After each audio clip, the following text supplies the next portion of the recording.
Assalamualaikum warahmatullahi wabarakatuh.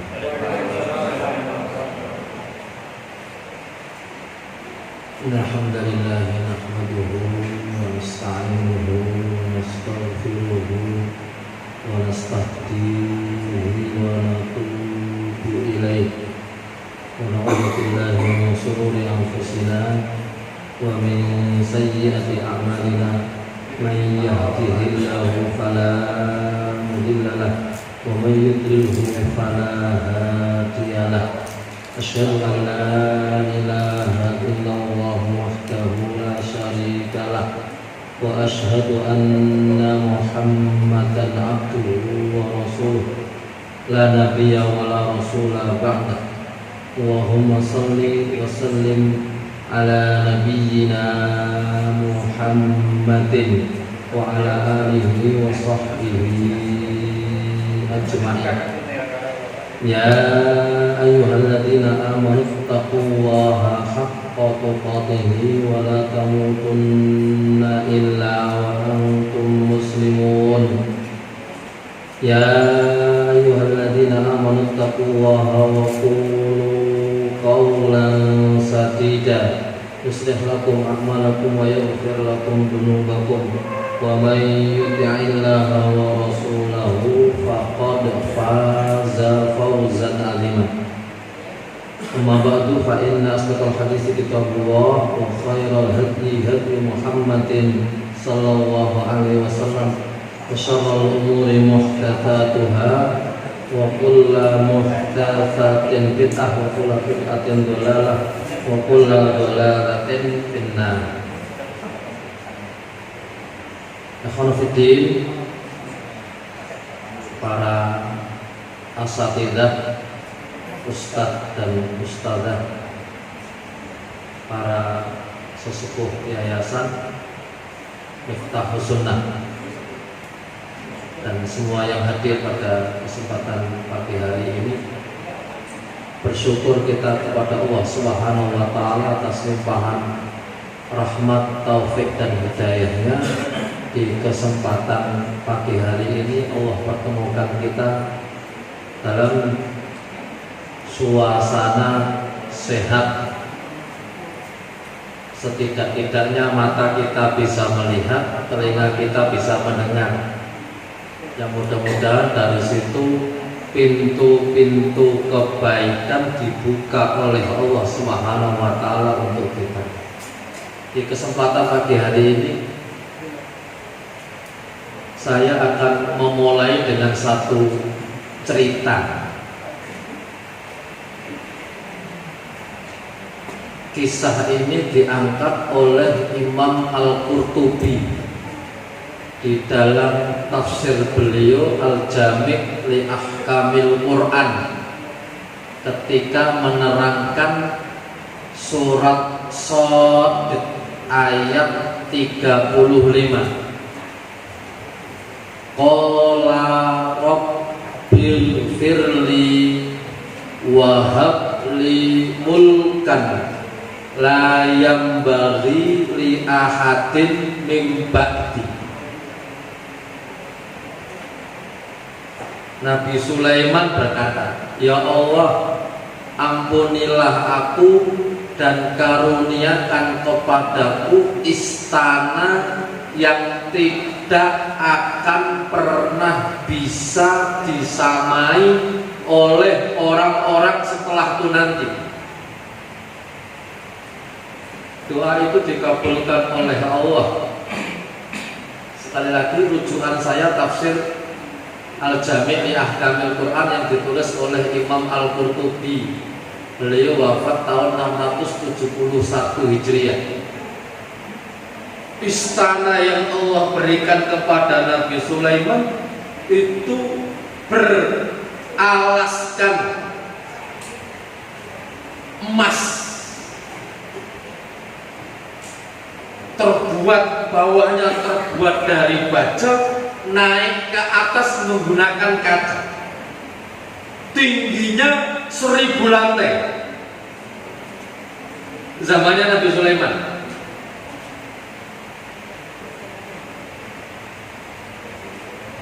ketika beliau berada di tempat yang paling atas, ada seorang petani lewat. Dan zaman itu siapapun akan sangat mudah lewat di sekitar istana. Kalau zaman sekarang susah kita masuk ya. Jangankan istana seperti Nabi Sulaiman, istana yang di Jakarta aja susah kita masuk.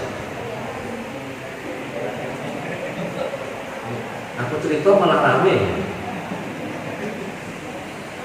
Aku cerita dilanjut orang ini.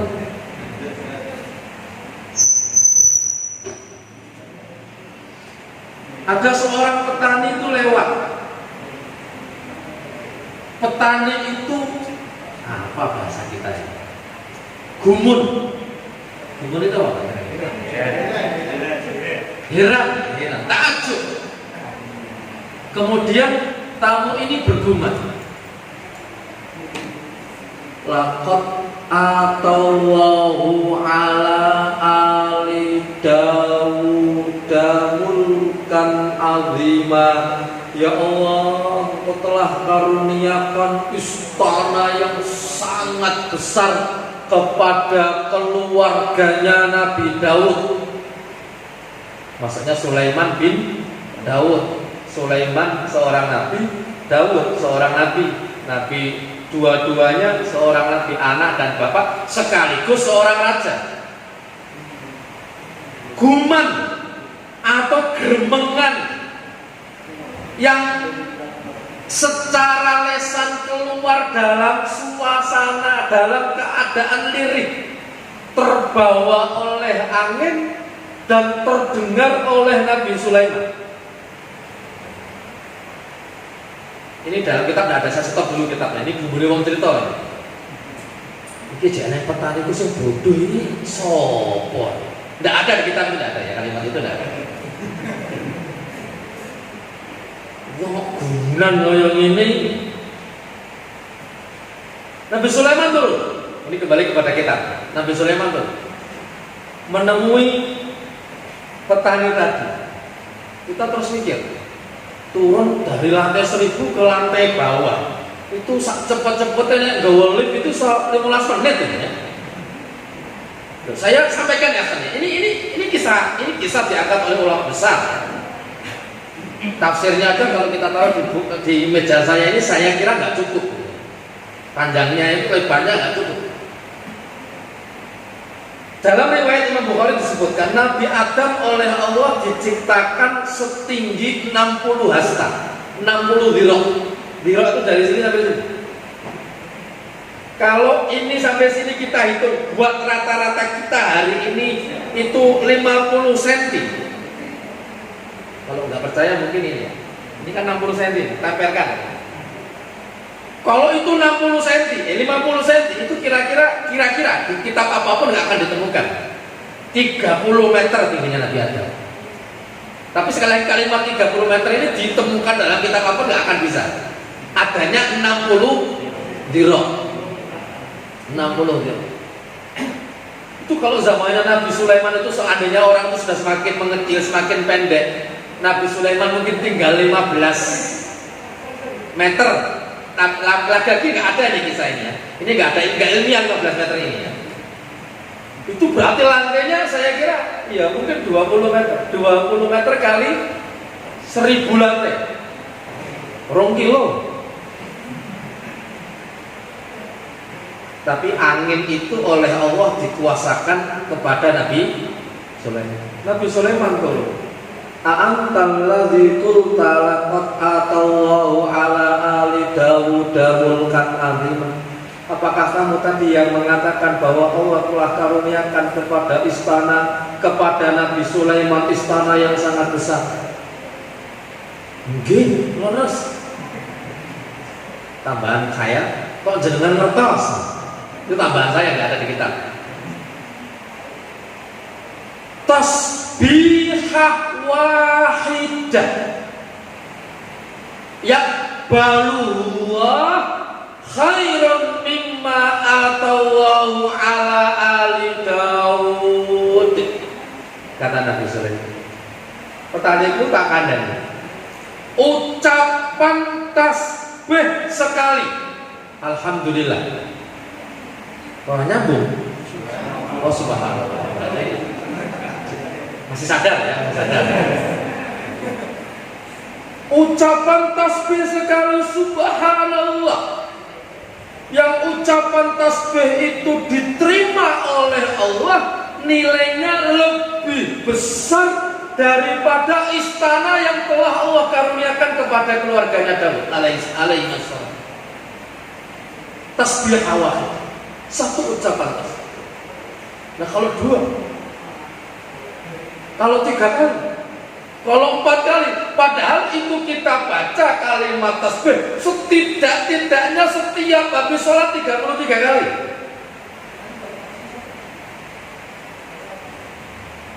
Dalam bahasa sederhana saya, kalimat thayyibah yang keluar dari lisan kita itu nilainya sangat besar di mata Allah Subhanahu wa taala, tetapi tidak banyak orang yang mampu untuk berbanyak-banyak mengucapkan kalimat-kalimat thayyibah. Orang kena musibah, syariat Islam mengajarkan kepada kita ketika terkena musibah ucapannya apa? Innalillahi wa inna ilaihi raji'un. Kita kena musibah mengucapkan innalillahi wa inna ilaihi raji'un. Itu pertanyaannya orang sebelah kita, sing mati sopo? Begitu kalimat innalillah itu seakan-akan berlaku untuk orang yang mati dan diberitakan innalillahi wa inna ilaihi raji'un, sampun kapundhut dan seterusnya. Tapi kenapa banyak orang ketika terkena musibah susah mengucapkan kalimat itu? Bahkan di berbagai daerah ketika mereka tidak paham urusan agama, yang keluar justru adalah kalimat-kalimat yang larinya kepada nama-nama binatang. Yang paling sering depannya A, belakangnya U. Ini direkam apa? Saya nggak bisa menyebutkan itu. Astagfirullahaladzim. Imam Ibnul Qayyim Al-Jauziyah, beliau wafat tahun 751 Hijriah, termasuk murid kesayangannya Syekhul Islam Ibnu Taimiyah, menulis satu kitab judulnya Ad-Da'u wad-Dawa.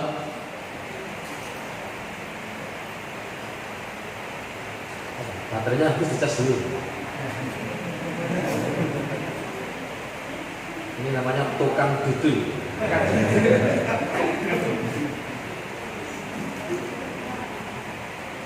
Di hampir pertengahan kitab beliau menulis satu judul Al-Asaru Al-Qabihatu Lil Ma'asi, akibat-akibat buruk dari perbuatan maksiat.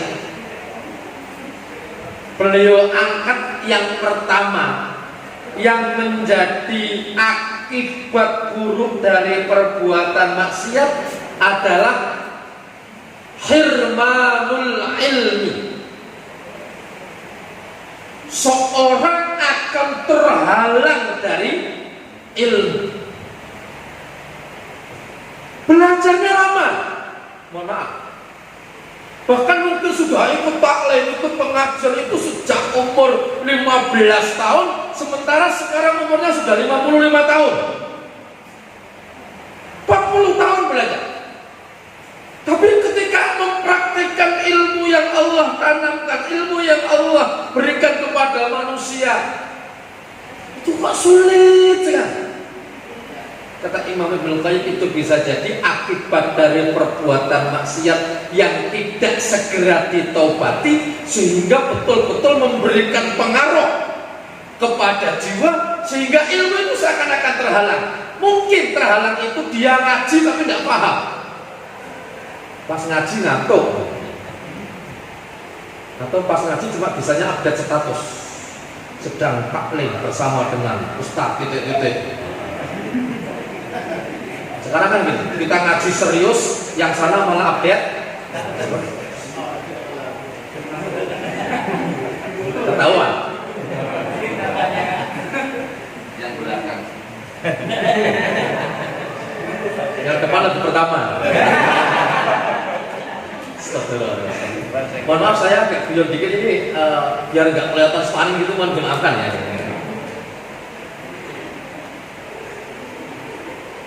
Yang kedua, hirmanul ilm itu artinya ilmu didapatkan tapi susah untuk dipraktekkan. Sudah tahu ilmunya. Kalau kamu kena musibah, kamu dianjurkan untuk mengucapkan kalimat istirja, innalillahi wa inna ilaihi raji'un. Kenapa itu susah dipraktekkan? Bisa jadi itu bagian daripada hirmanul ilm. Fa innal ilma nurun yakdifuhu wa hum fil qalbil abdi. Karena ilmu itu cahaya yang Allah tanamkan kepada hati seorang hamba. Wal maksiatu tutfi'u dzalika nur. Dan maksiat itulah yang menghapus, maksiat itulah yang menghilangkan cahaya tadi, memadamkan cahaya tadi. Jadi akhwan fiddin, kalau hari ini kita belajar ngaji sudah sekian lama, begitu mau praktek kok betul-betul susah. Maka kita perlu introspeksi diri. Bisa jadi itu akibat dari perbuatan dosa yang pernah kita lakukan. Bisa jadi karena kita menzalimi, mohon maaf, istri kita, sehingga tiba-tiba seakan-akan pintu-pintu kebaikan itu ditutup oleh Allah.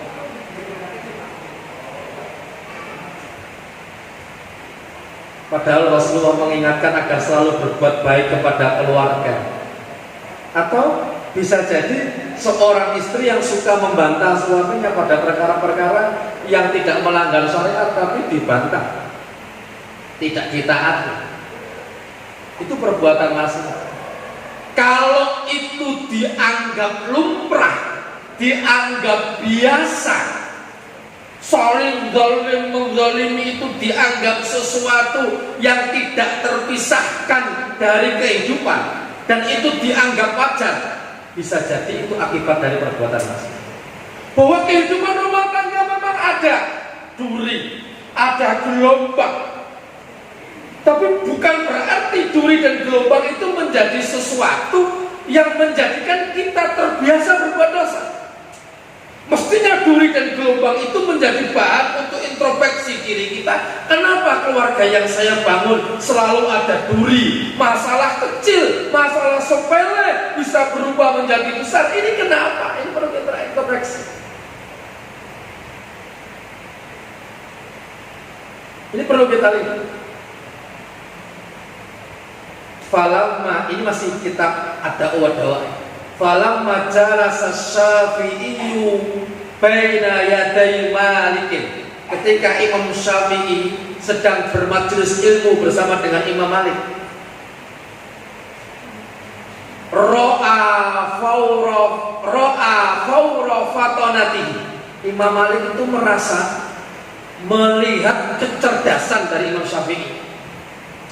Kalau saya boleh ambil kitab yang lain, walaupun saya sudah tidak ingat kitab apa yang saya baca itu, sudah sangat lama. Itu ketika Imam Syafi'i kira-kira umur belasan tahun.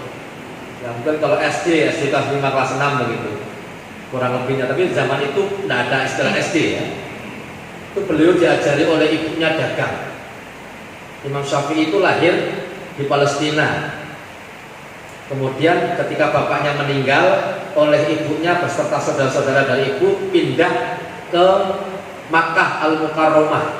Di sana Imam Syafi'i berkembang. Ketika Imam Syafi'i ini sudah mulai agak besar, oleh ibunya diajari untuk bisnis kalau bahasa kita. Diikutkanlah rombongan dagang ke Madinah. Ketika sampai di Madinah, selesai urusan dagangnya, berhenti di Masjid Nabawi. Dia kaget, Syafi'i kecilnya kaget. Begitu banyak orang yang ada di masjid ini, ada apa? Beliau tanya kepada orang itu. Jawab yang di sini, kita akan bermajelis ilmu dengan Imam Malik bin Anas. Imam Syafi'i lahir tahun 150 Hijriah, wafat tahun 204 Hijriah. Imam Malik lahir tahun 93 Hijriah. Bayangkan, Syafi'i lahir tahun 150, Imam Malik 93. Ketika Imam Syafi'i berarti kira-kira 11 tahun, Imam Malik umurnya sudah sekitar hampir 60 tahun. Hampir 60 tahun. Itu begitu Imam Syafi'i mendengar Imam Malik dari luar, itu menyibak jalan, kalau bahasa kita ngapunten derek langkung, torik kalau bahasa Arabnya ya, beri jalan saya walaupun ini sempit, suasananya penuh, tapi tolong kasih jalan saya sampai di depan. Ketika di depan buka tas, isinya HP kalau kita hari ini ya.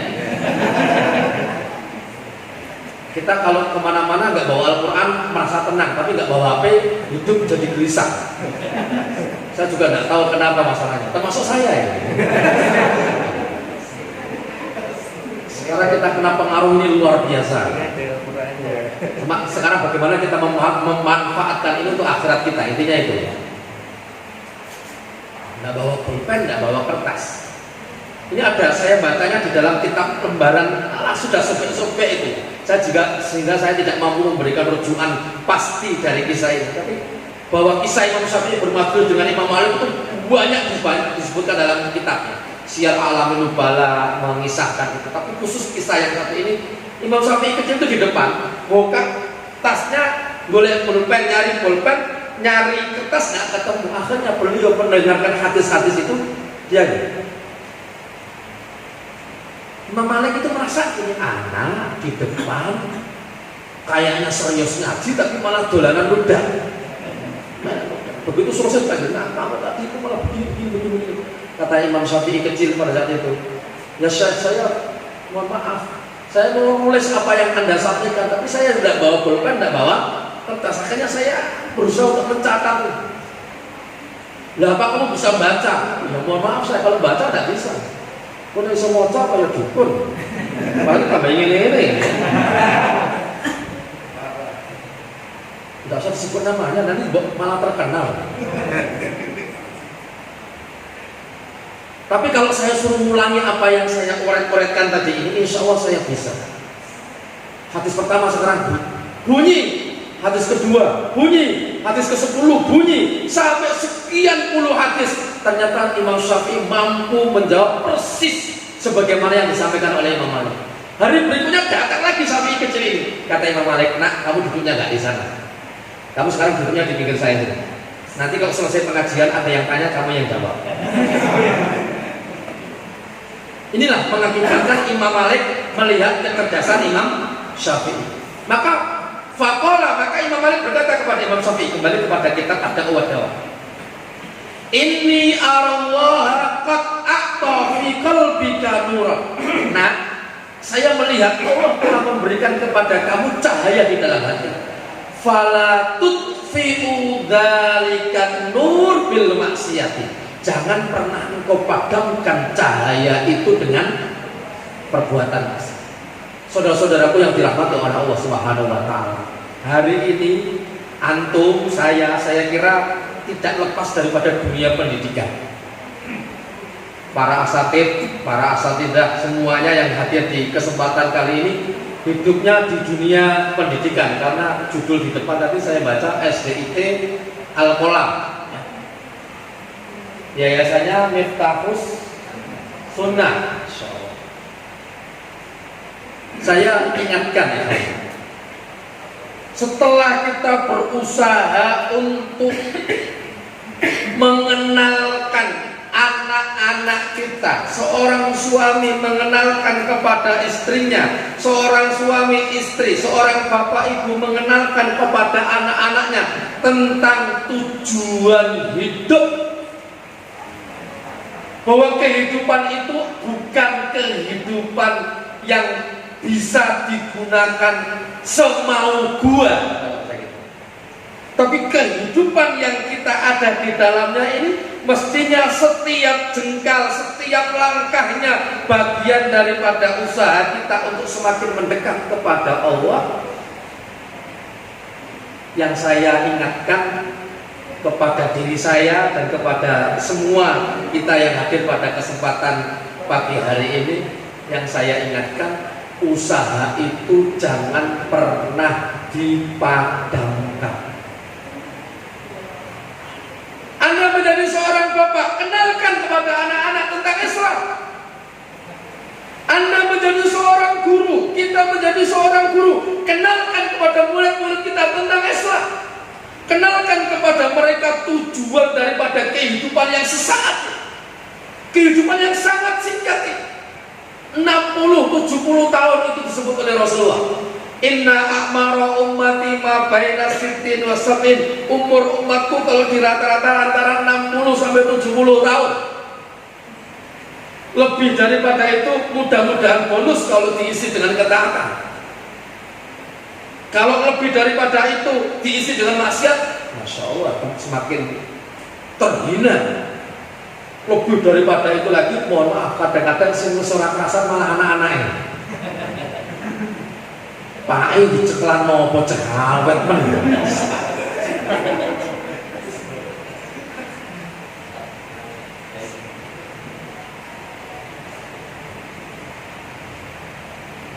Kan rata-rata kalau sudah 85 tahun, apalagi sudah serba di tempat ya, mohon maaf. Mau makan di tempat tidur, minum di tempat tidur, mohon maaf, buang air kecil di tempat tidur, buang air besar di tempat tidur. Itu yang ngurusin siapa? Putra-putra. Itu kadang-kadang putra-putranya itu sok malah udah-udah gara-gara ngurusin Pak E. Ya tapi ujung-ujungnya Pak E diceklan mau ngopo ya, awet men. Stop loh. Monggo jare pas kecaken.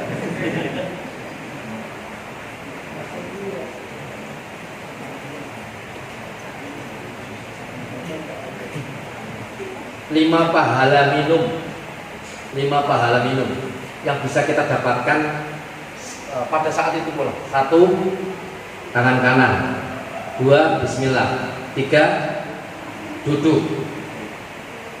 4, susah sekali. 1, tangan kanan. 2, duduk. 3, bismillah. 4, habis. Iya kan? 5, alhamdulillah. 5 pahala sesaat ketika kita minum. Masya Allah, itu jadi antum sudah duduk taklim pahala, habis minumannya pahala. Mau yang keenam, sampahnya dibuang pada tempat yang sudah disediakan oleh panitia. Ustaznya berarti nyuci gelas. Yang ketujuh, kalau rencana mau langsung dihabiskan 3 kali terbuka. Ya kan? Yang ke-8, tidak bernafas di atas minuman. 8 ya. Masya Allah, Islam itu bagaimana kita sulit mendapatkan pahala. Minum aja bisa dapat pahala 8. Minimal yang langsung tadi 4, 5. Oh nggak ada ingat ke saya ya.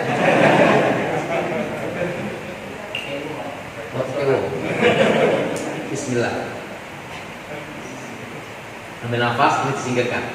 Oh, malah jadi guru saya ya, ngajarin anak kita ya. Astagfirullahaladzim, mohon dimaafkan. Ya ini saya ingin suasananya agak sedikit agak nyantai tapi ilmiah ya.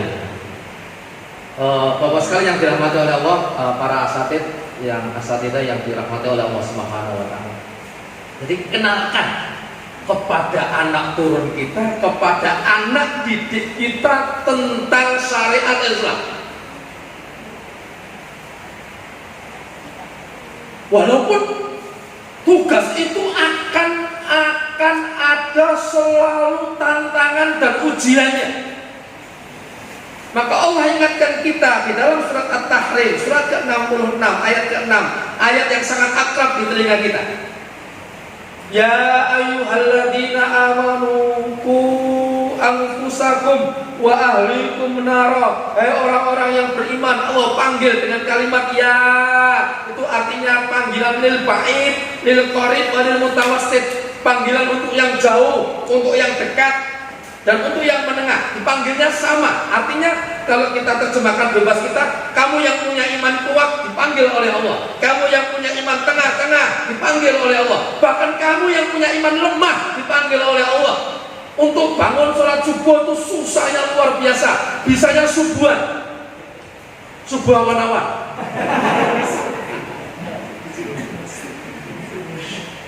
Tapi tetap kalau kamu punya iman dipanggil oleh Allah. Apa? Panggilannya ku anfusakum, jaga dirimu sembari bersama dengan kamu menjaga dirimu, wa ahlikum, kamu jaga pula keluargamu dari apa? Dari api neraka. Walaupun itu bukan tugas sederhana. Kita sudah punya tugas mendidik keluarga kita, istri dan anak-anak kita. Bagi para wanita, para istri mengingatkan suami dan selalu mendidik putra-putranya. Ternyata kita diamani oleh Allah untuk mendidik anak-anak didik kita. Dan itu menjadi ujian berat ya kalau berdiri. Sampai karena beratnya itu Allah ingatkan kita. Di dalam surat At-Taghabun, surat 64 ayat ke-14-nya. Ya ayyuhalladzina amanu inna min azwajikum wa auladikum aduwwal lakum fahdharuhum. Beratnya tugas kita ini sampai Allah ingatkan kita, hai orang-orang yang beriman, sesungguhnya ada sebagian dari istri-istrimu, sebagian dari suami-suamimu. Azwaj itu kata para ulama setidaknya dibaca di dalam kitab At-Tabari, tafsir Imam At-Tabari Jami'ul Bayan, itu masuk di dalamnya laki-laki dan perempuan, artinya pasangan. Ada pasangan-pasangan kamu, ada anak-anak kamu yang menjadi musuh. Bayangkan, ada yang menjadi musuh. Ini bukan perkara sederhana ya maksudnya. Walaupun musuh ini bukan berarti musuh dalam arti perang untuk saling bunuh-membunuh, tidak. Tapi diterangkan oleh kembali ke Imam Al-Qurtubi, beliau menyebutkan yang dimaksud dengan musuh di sini adalah mereka ada yang menghalangimu dari jalan Allah. Imam Al-Qurtubi menerangkan, salah satu sebab turunnya ayat ini adalah berkaitan dengan kisahnya Auf bin Malik Al-Asja'i. Ketika Rasulullah menyampaikan kepada para sahabatnya, semuanya siap-siap untuk jihad, untuk perang. Para sahabat pula mempersiapkan segala halnya, mengasah pedangnya, mengamplas baju besinya, gitu ya, menghaluskan lagi tayangan-tayangannya itu dihilangkan, pedangnya diungkal. Diungkal itu bahasa Indonesianya apa ya? Diasah. Sudah sampai pada waktunya Rasul mengingatkan, saatnya sekarang. Auf bin Malik itu sudah menggunakan baju besinya, tameng di tangan kirinya sudah disiapkan, pedang ada di depan, mau berangkat pamitan sama istrinya. Ini kalimat pamitannya ini karangan saya, bukan sebagaimana kita. Mi jengit Darmi.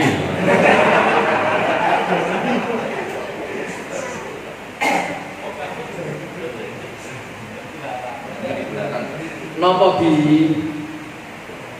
jenenge Bintoro.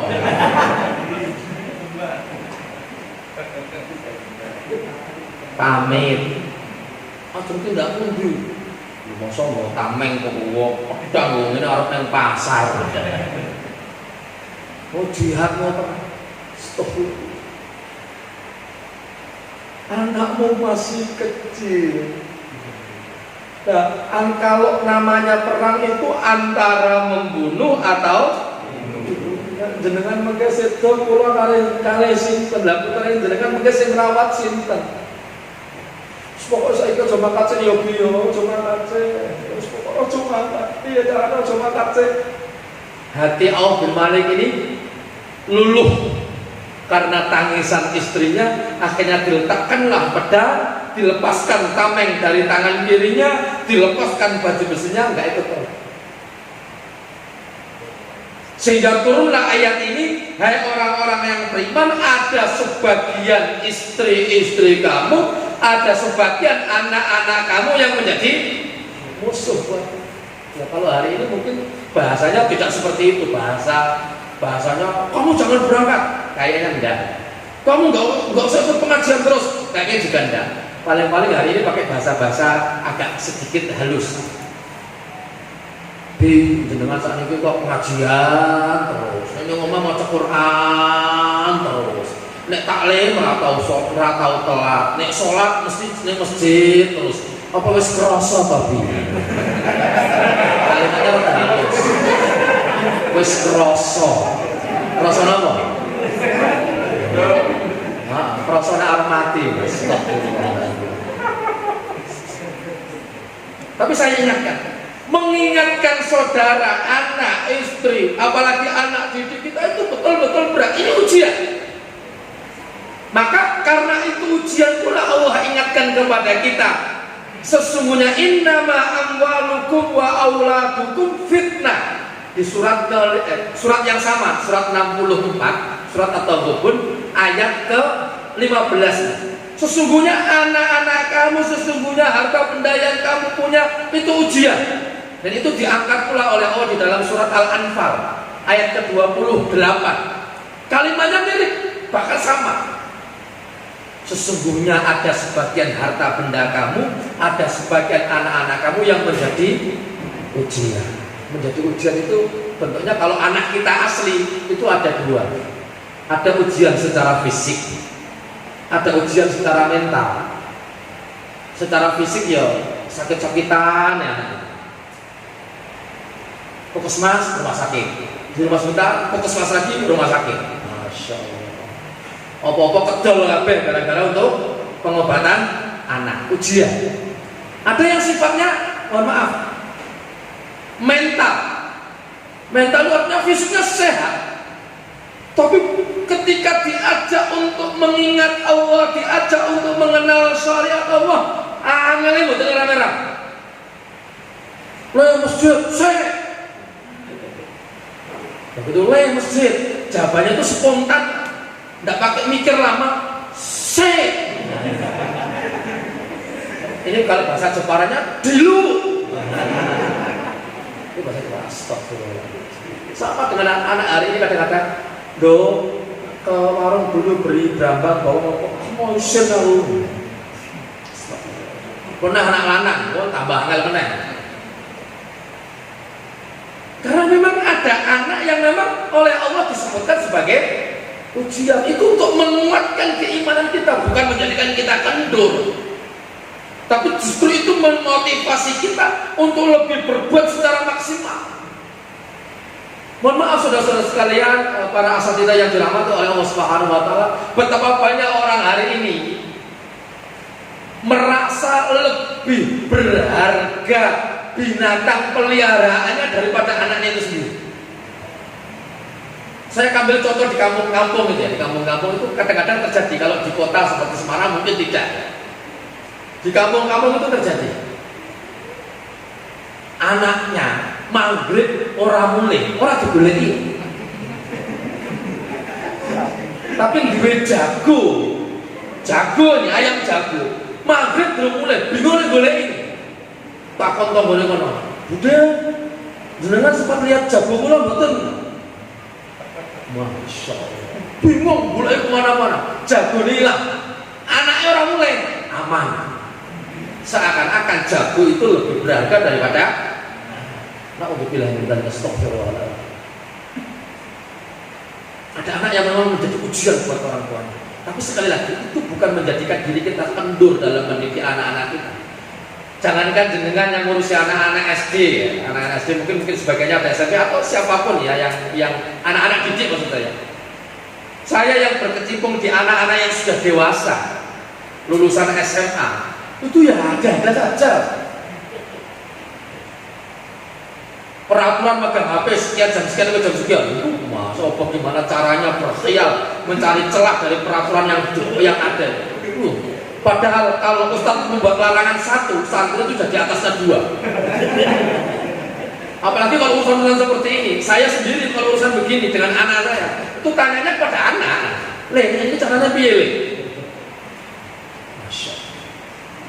Dua. Jadi ada tipe anak yang jadi musuh, waliyadzubillah, naudzubillah min dzalik. Ada anak yang tipenya memang menjadi ujian buat orang tua. Maka disitulah Rasulullah SAW mendapatkan wahyu dari Allah yang Allah cantumkan di dalam surat Toha ayat 132. Wa'mur ahlaka bis-sholati wastabir alaihi. Ya Muhammad, kata Imam Al-Qurtubi, kalau perintah itu kepada Rasulullah dan tidak ada bahasa khusus kepada Rasulullah, itu artinya berlaku untuk umat Rasulullah. Ya Muhammad, perintahkan keluargamu untuk sholat dan sabarlah kamu atasnya. Kalau sudah 1 jam diingatkan Mas. Beliau ngomong sama saya 1 jam Ustaz. 2 jam tidak apa-apa, tapi nanti jamaahnya udah pada hilang. Sejak ayat itu turun ya Khalifuddin, sejak ayat itu turun, setidaknya Allah kasih kesempatan saya membuka 3 tafsir. Satu, tafsir Imam Al-Qurtubi tadi, Al-Jami' li Ahkamil Quran. Yang kedua, tafsir Imam As-Suyuti, namanya Durul Mansur. Yang ketiga, namanya tafsir Ruhul Ma'ani, yang ditulis oleh Imam Al-Alusi. Ini yang paling cukup dianggap paling modern karena beliau wafat tahun 1200 sekian Hijriah. Kalau Imam Suyuti itu kan 911 Hijriah beliau wafat. Setidaknya di dalam 3 tafsir ini saya diberi kesempatan membacanya. Kebiasaan Rasulullah kalau waktu subuh itu muadzin mengumandangkan azan, Rasulullah masih di rumah. Para sahabat berdatangan melaksanakan sholat yang nilainya lebih baik daripada dunia seisinya. Setelah itu Rasulullah muncul ke masjid, menyuruh muadzin untuk iqamah, kemudian sholat subuh. Tapi sejak ayat ini turun, apa yang dilakukan oleh Rasulullah? Rasulullah menyempatkan ngampiri rumah menantu beliau Ali bin Abi Thalib. Bayangkan, Ali bin Abi Thalib, satu dari 10 sahabat yang mendapatkan kabar gembira masuk surga ya Ali bin Abi Thalib. Istrinya siapa? Fatimah binti Muhammadin, satu dari 4 wanita yang dianggap sebagai Sayyidun Nisa, tuannya para wanita, dianggap imannya utuh sempurna. Satu, Asiyah binti Mazahim, istrinya Fir'aun laknatullah alaih. Yang kedua, Maryam binti Imran, ibunda dari Nabi Isa alaihissalam. Yang ketiga, Khadijah binti Khuwailid, istri Rasulullah sallallahu alaihi wasallam. Yang keempat, Fatimah binti Muhammadin sallallahu alaihi wasallam. Suaminya mendapatkan kabar gembira, istrinya termasuk satu dari 4 wanita yang Sayyidun Nisa, satu-satunya putri Rasulullah yang masih hidup setelah wafatnya Rasulullah. Zainab meninggal ketika Rasulullah masih hidup, Ruqayyah meninggal ketika Rasulullah masih hidup, Ummu Kulsum meninggal ketika Rasulullah masih hidup. Fatimah lah satu-satunya putri Rasulullah yang masih hidup setelah Rasulullah wafat. Ada riwayat menyatakan 6 atau 7 bulan setelah Rasulullah wafat baru Fatimah juga meninggal dunia. Ikhwan fillah rahimakumullah. Rasulullah masih ngampiri rumahnya Ali bin Abi Thalib.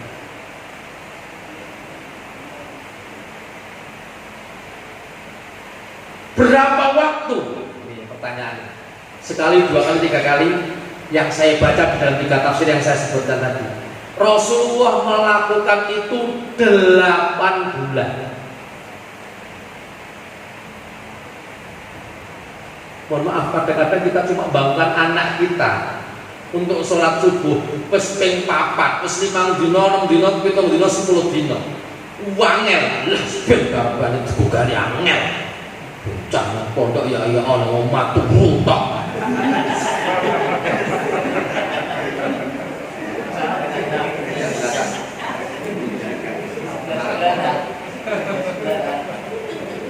Ya itu karena belum paham kalau syariat itu sebenarnya adalah untuk dirinya, bukan untuk orang lain. Dan mungkin bisa jadi itu caranya Allah untuk memberikan pahala kepada orang tuanya.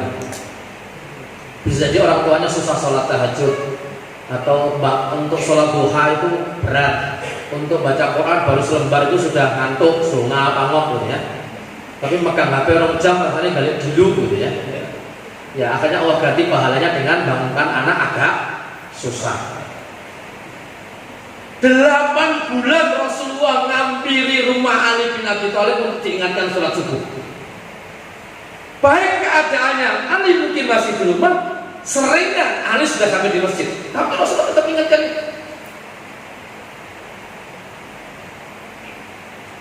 2, anak kita menjadi ujian buat orang tua. Itu tidak lepas termasuk anak kita yang sudah masuk pondok. Itu ujian buat orang tuanya. Jadi kira orang pondok mulai aman, belum tentu. Justru itu ujian berat buat orang tua. Yang ketiga, ada anak yang mohon maaf, anak ini cuma bisa untuk dibangga-banggakan. Oh, cantumkan itu setidaknya di dalam 2 ayat yang saya ingat. Yang pertama surat Al-Kahfi ayat 46. Al-malu wal banuna zinatul hayatid dunya.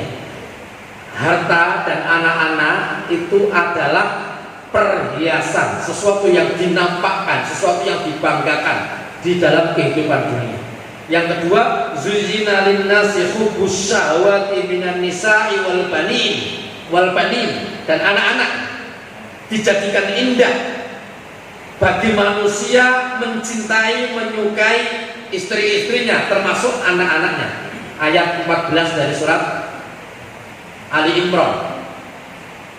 Anak menjadi perhiasan. Anak bisa dibanggakan. Putranya jenengan saat ini kita pundi. Wah, itu jawabnya tuh.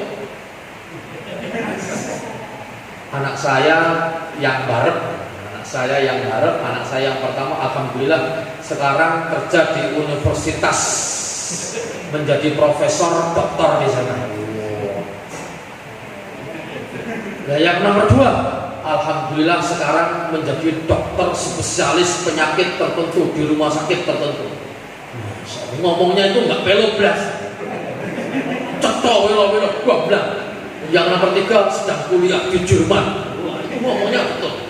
Yang nomor 4 sekarang lagi sekolah SMA favorit, sebut namanya. Yang kelima jadi wali kota. Para wali kota Solo.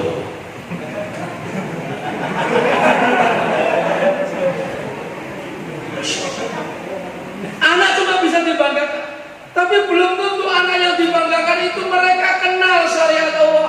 Belum tentu anak yang dibanggakan itu masih hafal dengan doa Rabbil firli wali walidayya warhamhuma kama rabbayani shaghira. Anak beliau, anak seputranya beliau ini, oh itu sok ngelotok aja. Rabbil firli wali walidayya warhamhuma kama rabbayani shaghira. Artinya apa? Tapi nanti kalau seragamnya sudah biru putih, itu sudah rada kacau. Apalagi kalau sudah abu-abu putih. Apalagi kalau seragamnya bebas. Doakan orang tua aku tak soleh, tak perlu didongakno. Naudzubillah. Anak cuma bisa dibanggakan, tapi anak tidak kenal syariat. Ustaz, apakah kita tidak boleh menjadi profesor dokter? Silahkan. Tapi menjadi profesor dokter yang mereka kenal dengan syariat Allah. Ustaz, apakah anak-anak kita nggak bisa kita kenalkan dengan ilmu fisika, ilmu matematika? Silahkan. Menjadi ahli nuklir, silahkan. Ahli nuklir, silahkan. Tapi jadikan mereka ahli di bidangnya, tetapi tidak lupa kepada syariatnya Allah. Karena pada hakikatnya yang betul-betul akan memberi manfaat untuk orang tuanya adalah ketika anak itu kenal dengan syariat Allah. Bagaimana tidak Rasulullah menggambarkan kehidupan di alam kubur ketika seorang wafat kemudian dikuburkan, 3 langkah orang terakhir meninggalkan kuburan, malaikat sudah datang menanyai, man rabbuka, ma dinuka, man nabiyuka. Pertanyaan itu kalau kita sampaikan sekarang, jawab semuanya nilainya 100. Tidak ada yang 99, tidak ada. 100. Tapi di alam kubur yang memberikan jawaban itu adalah apa yang sudah kita lakukan ketika kita hidup itu. Bisa jadi mohon maaf kalau di dunianya yang dihafalkan ya lagu-lagu apa ya, saya tidak banyak hafal ya. Lagu-lagu orang hari ini lah, lagu-lagu dangdut koplo, apa namanya itu ya, campur saru dan semacam-macam lainnya. Astagfirullahaladzim. Itu bisa jadi ketika di zaman Nabi juga, siapa laki-laki yang berutus kepadamu untuk menjadi seorang nabi? Bisa jadi dia akan sebut idolanya tadi itu. Itu siapa? Saya nggak begitu hafal masalahnya. Ya, yang sudah hafal nggak usah diangkat tangan, nggak usah angkat tangan jawab, nggak usah. Nanti saya malah jadi tahu. Ya. Dan seterusnya. Astagfirullah. Nah, ketika tidak mampu dijawab satu pertanyaan saja, maka malaikat berkata kepada bumi, "Hai bumi, himpitlah." Maka bumi itu menghimpit dia sehingga dia terdengar suara tulang belulang hancur remuk, dia menjerit, jeritanya didengarkan oleh seluruh makhluk kecuali jin dan manusia.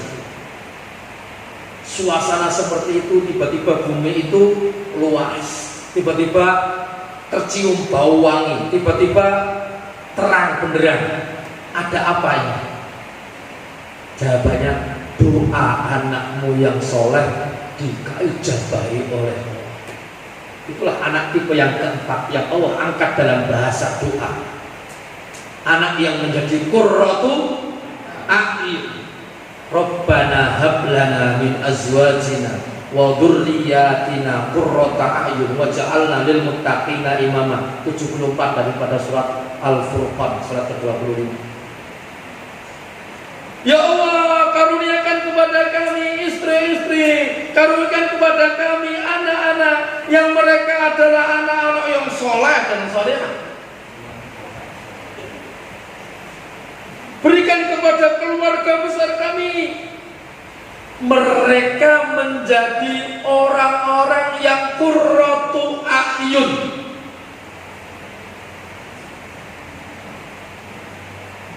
Menjadi penyejuk jiwa.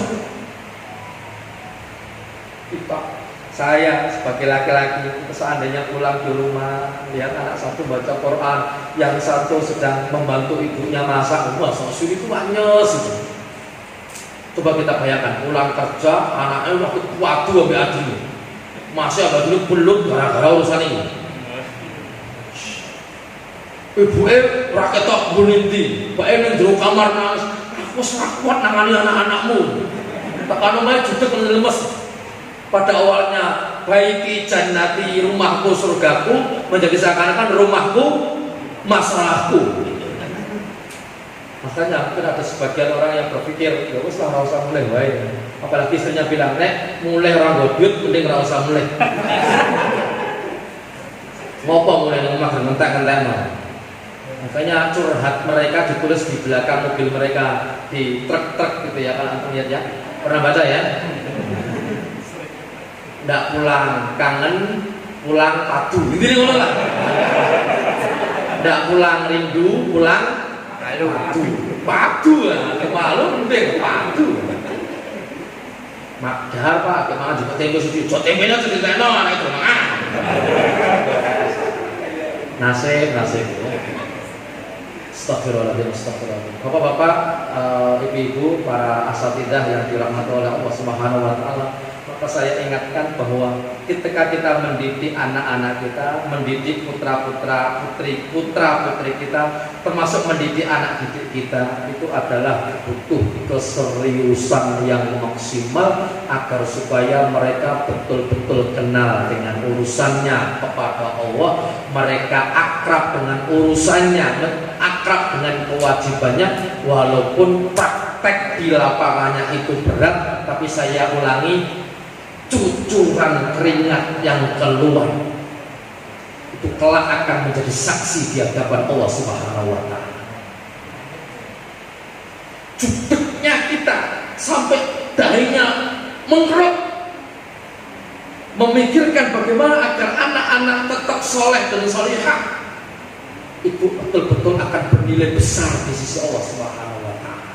Ketika kita menjalankan itu dengan ketulusan kepada Allah Subhanahu wa Ta'ala, untuk memberikan keterangan kepada anak-anak kita, nah ini yang benar, ikutilah nak. Nah ini yang salah, ini batil, kamu harus tinggalkan. Walaupun al-haq, kebenaran hari ini dilabeli oleh orang-orang yang tidak suka dengan Islam, dengan label-label yang buruk, tapi itu kebenaran, nah, tetap kamu pegangi, jangan kau lepaskan. Mau dilabeli apa terserah. Sementara hari ini keburukan dilabeli dengan sesuatu yang indah, yang mempesona, kamu tetap harus tinggalkan itu. Dan pada prakteknya hari ini kita merasakan itu. Kebenaran dilabeli dengan label-label yang tidak menyenangkan, label-label yang buruk, sementara kebatilan dilabeli dengan label-label yang indah, mempesona, membuat orang lain tergiur untuk berpegang kepada kebatilan. Kebenaran, labelnya garis keras, intoleran, radikal, macam-macam lagi.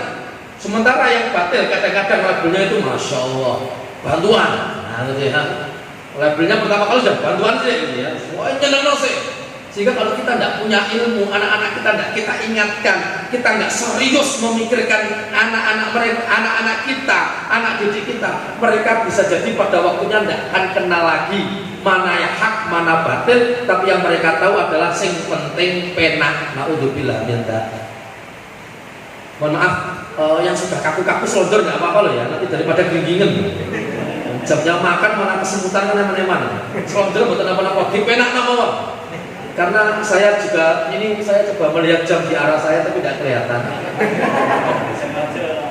Sengaja. Saya masih punya matanya masih agak panjang, ini jam berapa? Masih berapa menit jatah saya? Biar saya ringkas kalau memang sudah. Seperempat jam.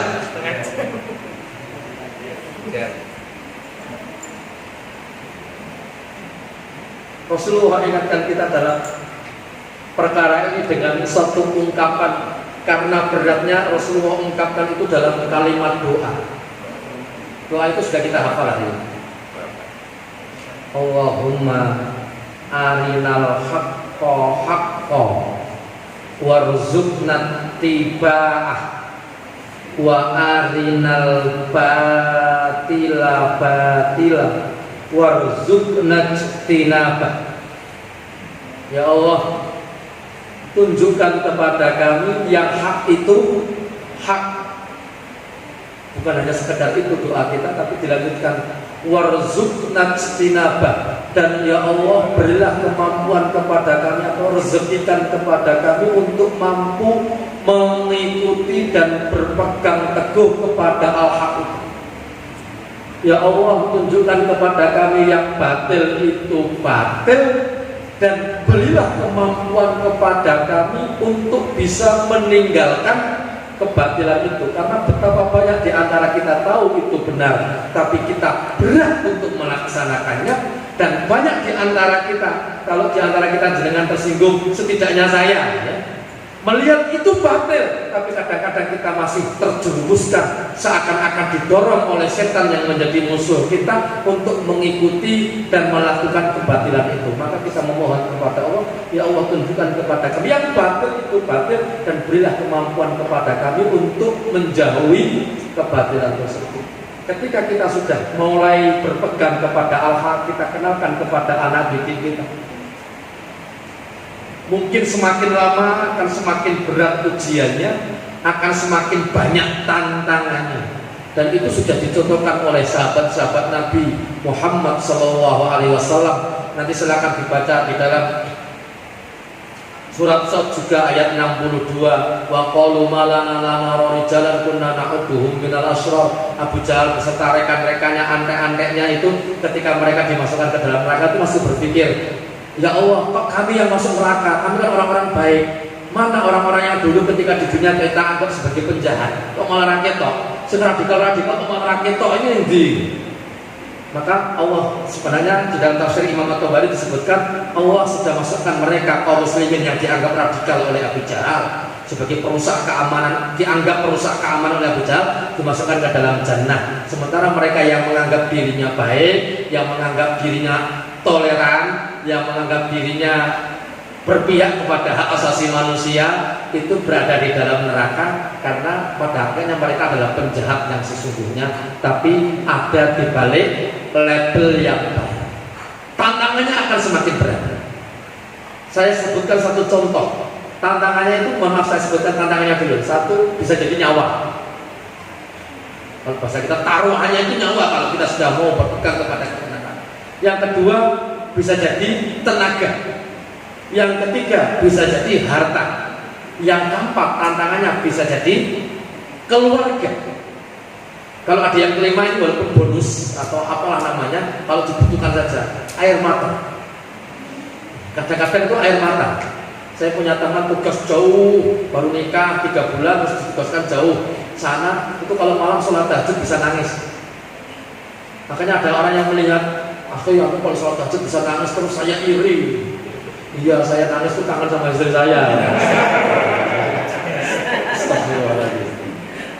Ya kadang-kadang air mata dibutuhkan. Ini kalau air mata. Saya contohkan keluarga. Satu kisah yang masyhur disebutkan dalam kitab Hayatus Sahabat, atau bisa dibaca di dalam astagfirullahaladzim, kitab ya Suwar min Hayati Sahabat. Suwar min Hayati Sahabat itu kisahnya Sa'ad bin Abi Waqqas. Ketika beliau masuk Islam, ketika beliau masih muda, ketika itu kira-kira 19 tahun, ada yang mengatakan 17 tahun, disembunyikan keislaman dari ibunya. Tapi pada akhirnya ibunya mengetahui kalau anaknya ini masuk Islam. Maka secara spontan ibunya berkata, saat tinggalkan ajaran Muhammad, atau saya sebagai ibumu mulai hari ini tidak makan, tidak minum. Sampai engkau tinggalkan agama Muhammad atau aku hancur karenanya. Sehari tidak makan, tidak minum, 2 hari tidak makan, 2 hari tidak minum, sudah semakin lemah di atas lemah. Saat Nabi Waqqas datang membawa makanan, membawa minuman, sudah melihat keadaan seperti itu, akhirnya dia dekatkan kepada telinga ibunya. Ya ummah, lau annaki mi'ata nafsin fa kharajat wahidah mata tudini hadza in syi'ti faquli wa in syi'ti la taquli. Nah, biru ya. Nah, biru ya. Yang bener apa? Ma. Ya, orang alida sudah modern sedikit ma. Walaupun kalau di desa-desa sudah mulai mama ya. Saya sampai beberapa kali ke desa itu manggil ibunya sudah mama. Cuma kadang-kadang lanjutannya rap enak. Ma, es krim ma. Mamanya jawabnya enak. Juga ke mama aku boba. Kata itu orang keren gitu, kalau mama kok boba gitu. Melayu ketepatnya bapak ini. Papa es krim pak. Pak Aaron angkat ngarit. Papa Aaron angkat ngarit. Enak banget. Ya ummah, bu, Mbok, seandainya ibu memiliki nyawa rangkep 100, kemudian nyawa itu keluar satu demi satu, ketahuilah hai ibuku, saya tidak akan meninggalkan agama yang saya yakini hari ini.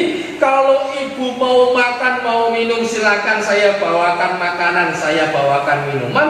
Kalau ibu tidak makan, tidak minum, dia monggo. Pokoknya saya tidak akan meninggalkan agama yang saya yakini hari ini. Akhirnya ngalah, terus minum.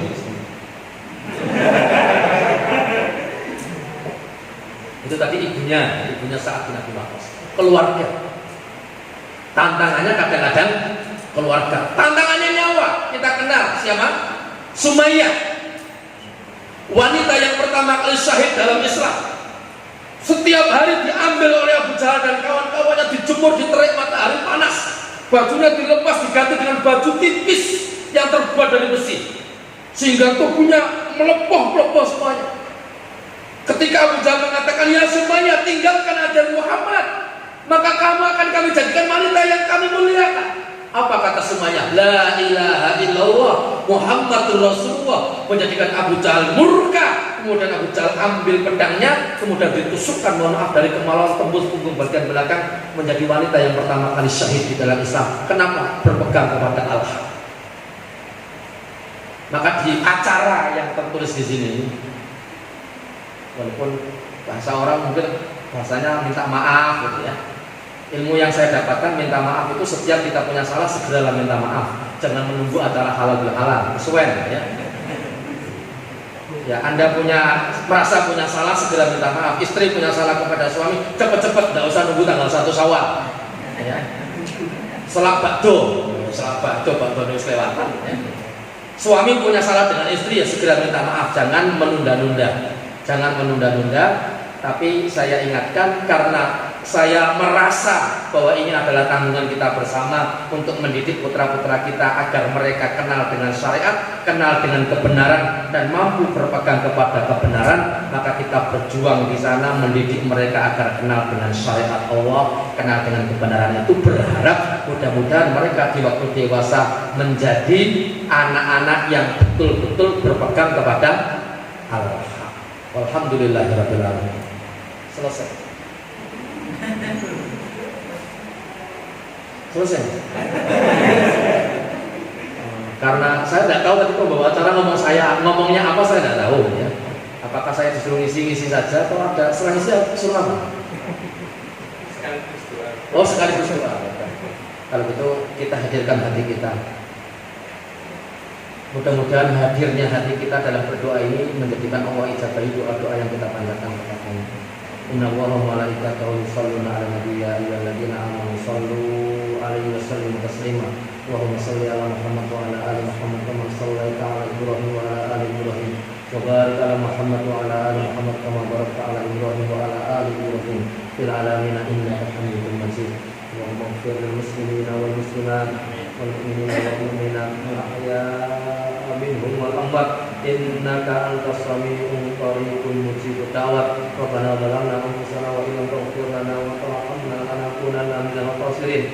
Rabbana la tu'akhidhna in nasina aw akhtana. Rabbana wa la tahmil 'alaina isran kama hamalta 'ala alladziina min qablina. Rabbana wa la tuhammilna ma la taqata lana bihi wa'fu 'anna waghfir lana warhamna anta maulana fansurna 'alal qaumil kafirin.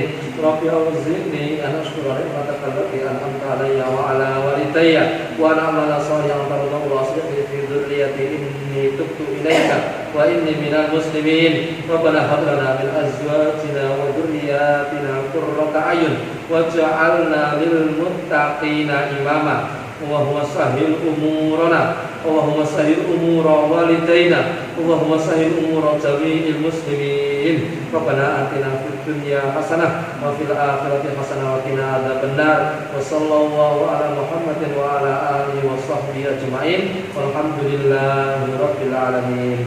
Assalamualaikum warahmatullahi wabarakatuh.